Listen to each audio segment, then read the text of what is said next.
तो दोस्तों what is FC Barcelona cooking. FC Barcelona क्या कुछ नया चीज़ कर रही है, क्योंकि things are going better and better for FC Barcelona. 2020 में जो हमारी सिचुएशन थी, जो बहुत ही ख़राब फाइनेंशियल सिचुएशन थी, इससे अब हम बहुत ही अच्छी तरह से हम निखर कर आ चुके हैं बाहर, और अभी हमारी कंडीशन बहुत ही अच्छी थी। तब 2020 में हम बैंकरप्सी के कगार पे थे। हम कह सकते थे कि हर दिन न्यूज़ आ रही थी कि this party is interested to buy Barcelona, this party is interested, this company is interested to buy Barcelona. तो हम एफसी बार्सिलोना के फैंस थे और हमें बहुत दिक्कत हो रही थी बात सुनकर।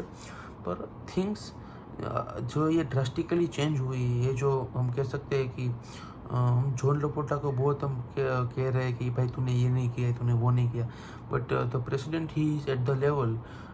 हम कह सकते हैं कि he has done a very great work. हम साइनिंग नहीं कर पाए इस season, but it was an idea, कह सकते हैं it was an in strategy by FC Barcelona कि हम हमारा जो पैसा है वो बचाएंगे, we will invest in it different things, क्योंकि अभी स्पाई बारसा प्रोजेक्ट भी चल रहा है। तो अभी एक बार्सिलोना एक बहुत ही बेहतरीन प्रोजेक्ट के ऊपर काम कर रही है, ऐसा लग रहा है। And things are going very well for them, क्योंकि अभी खबर आई है कि जो अभी हमारी सैलरी कैप 200 मिलियन से बढ़ चुकी है, क्योंकि फरवरी में जो हमारी जो सैलरी कैप थी वो कुछ 208 मिलियन यूरोस थी, और अभी वो 456 मिलियन यूरोस हो चुके हैं। तो it's a very great news for us. बात करने वाले आज हम कि what is the project that FC Barcelona are willing to build, and they are building from right 2021 से ये प्रोजेक्ट चल रहा है, बन रहा है धीरे धीरे धीरे धीरे। क्योंकि हमारी फाइनेंशियल प्रॉब्लम्स है, इसलिए हम ये प्रोजेक्ट को हम बहुत ही बूस्ट नहीं कर पा रहे, हम एक्सीलरेट भी नहीं कर पा रहे। पर या the project is going steady and work is at great pace. तो बात करने वाले हैं 3 पॉइंट के बारे में जो एफसी बार्सिलोना इस प्रोजेक्ट के रिगार्डिंग बात करने वाली। पहली होगी स्पाई बारसा, दूसरी होगी ला मासिया, और तीसरा होगा एक स्टार प्लेयर साइनिंग। तो स्पाई बारसा प्रोजेक्ट वो 2021 में ड्राफ्ट हुआ था, और 2022 से ये प्रोजेक्ट बनना स्टार्ट हो गया था। हमारा कैंप नु को उन्होंने डेमोलिश किया, और फिर दे आर रिकन्स्ट्रक्टिंग इट, और 2024 के एंड तक, कह सकते हैं 2024 के एंड तक या 2025 जनवरी तक FC Barcelona are looking forward to play matches in Camp Nou. और ये प्रोजेक्ट इस पर बारसा है, इस पर इन्वेस्टमेंट एफसी बार्सिलोना ने बहुत ही ज़्यादा कर दिया था उस टाइम पर। कुछ 1.45 बिलियन यूरोस उन्होंने इसमें कुछ डाले थे। तो तब जो हमारे फैंस थे वो कह रहे थे, बहुत गुस्सा हो गए थे कि भाई अभी हमारी फाइनेंशियल प्रॉब्लम बहुत ज़्यादा है, हम प्लेयर्स को ठीक से साइन नहीं कर पा रहे हैं, हम प्लेयर्स को हम रजिस्टर नहीं कर पा रहे हैं। तो व्हाट इज़ द नीड, हम 3-4 साल और भी हम कैंप नु में पुराने चला लेते हैं। अगर आप फाइनेंशियल सिचुएशन ठीक नहीं कर पा रहे हो तो आप ये प्रोजेक्ट को कैसे बिल्ड करोगे, ऐसा। तो बोर्ड हैज़ डन ड्रामेस्टिकली, हम कह सकते हैं कि ड्रास्टिकली उन्होंने बहुत ही अच्छा काम किया है इस पर बार्सिलोना को लेकर। उन्होंने 1.45 बिलियन यूरोस लगाए हैं, वो बात सही है, पर every year the project is willing to, कह सकते हैं कि जो हम एफसी बार्सिलोना इस प्रोजेक्ट से प्रॉफिट लेगी वो कह सकते हैं 420 मिलियन यूरोस का होगा, क्योंकि कैंप नु, फिर बास्केटबॉल जो टीम होगी बार्सिलोना की उसका भी स्टेडियम, वहाँ पे भी लोग आएंगे। और जो तीसरी चीज़ होगी वो होगी कि बार्सिलोना एक नाइट क्लब बना रही है, वहाँ पे पार्टीज और वो सब होगा, फंक्शंस हो गए और बहुत सारी चीज़ें होगी, वहाँ पे भी पैसे दे के लोग आएंगे। तो ये सब चीज़ में बार्सिलोना ने इन्वेस्ट किया था, और अभी बार्सिलोना आर लुकिंग फॉरवर्ड कि भाई इसमें से भी पैसे आए। फिर ये सब 3 बार्सिलोना के मैचेस सब देखने आएंगे, टूर होगी सब। तो दिस आर द थिंग्स, क्योंकि FC Barcelona is legendary club and the people who are fan following it is in very large number.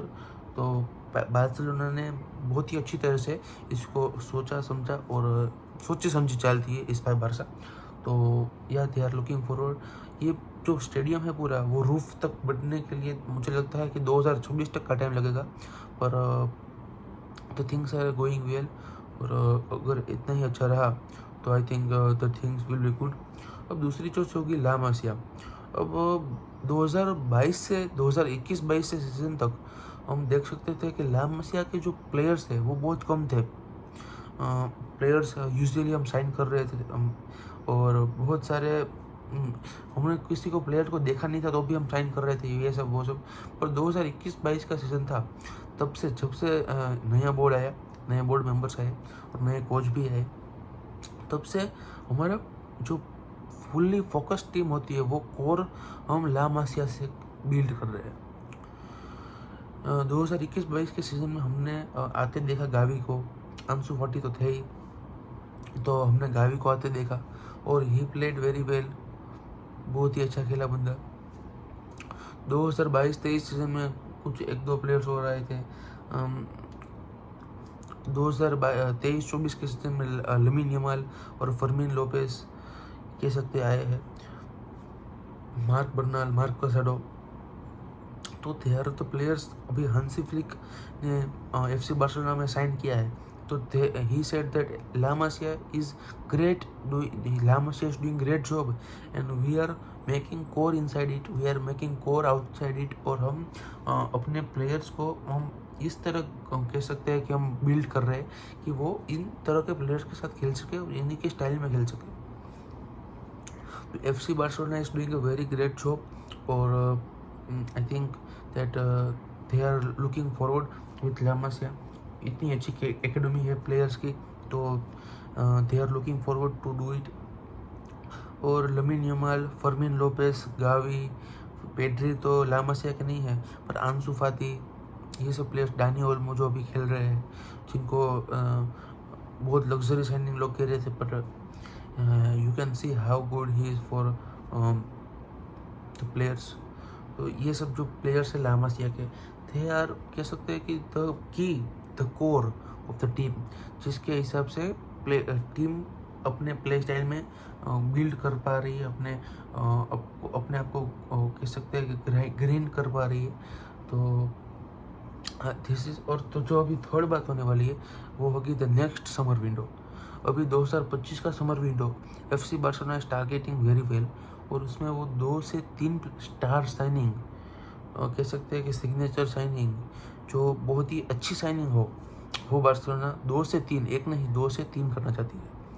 अब मैंने आपको बताया होगा कि इस साल हम बहुत ज़्यादा साइनिंग नहीं कर पाए, तो रीज़न वॉज कि 2026 में समर के बाद प्रेसिडेंशियल इलेक्शन होने वाले हैं, जिसमें जॉन लपोर्टा को अपने आप को डिफेंड करने के लिए सिग्नेचर साइनिंग्स की ज़रूरत है और ट्रॉफीज़ की ज़रूरत है। तो अगर ये इस साल वो साइनिंग करते और वो ट्रॉफी ले जाते, तो अगले साल उनको फिर से फाइनेंशियल प्रॉब्लम होती और वो बहुत ही दिक्कत में हाल होता। तो उन्होंने दिमाग लगाया कि ये इस साल नहीं, अगले साल वो स्टार साइनिंग करेंगे और अपनी टीम को और स्ट्रॉन्ग करेंगे, जिसके हिसाब से वो टीम बहुत ही बेहतरीन करेगी परफॉर्मेंस, और उसके बाद ट्रॉफीज लाने के चांसेस और ज़्यादा हो जाएंगे।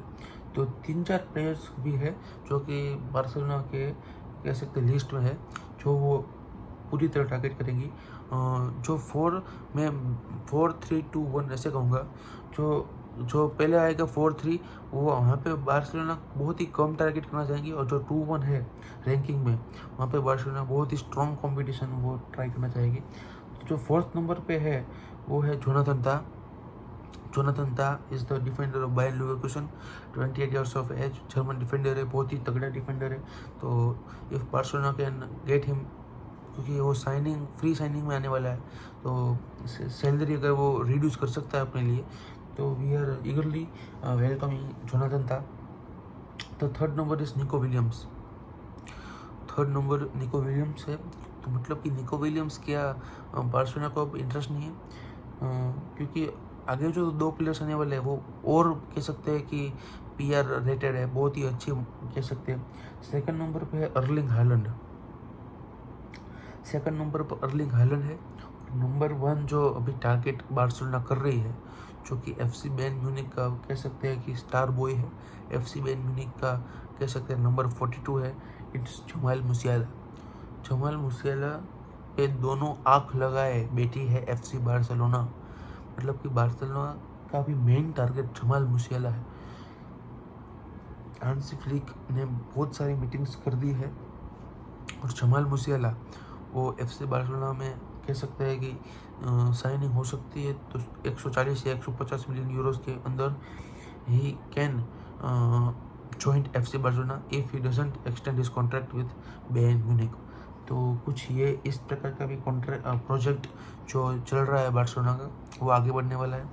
तो थैंक यू गाइस, हम ऐसे ही रोज़ वीडियो डालते हैं, और अगर आपको ये वीडियो अच्छा लगा हो तो इस वीडियो को लाइक कर देना और चैनल को सब्सक्राइब कर देना, तो आप ये मेरा मुंह फिर से देख पाओगे। फुटबॉल अगर आपको अच्छा लगता है तो आप मेरी चैनल को सब्सक्राइब कर सकते हैं। Thank you very much.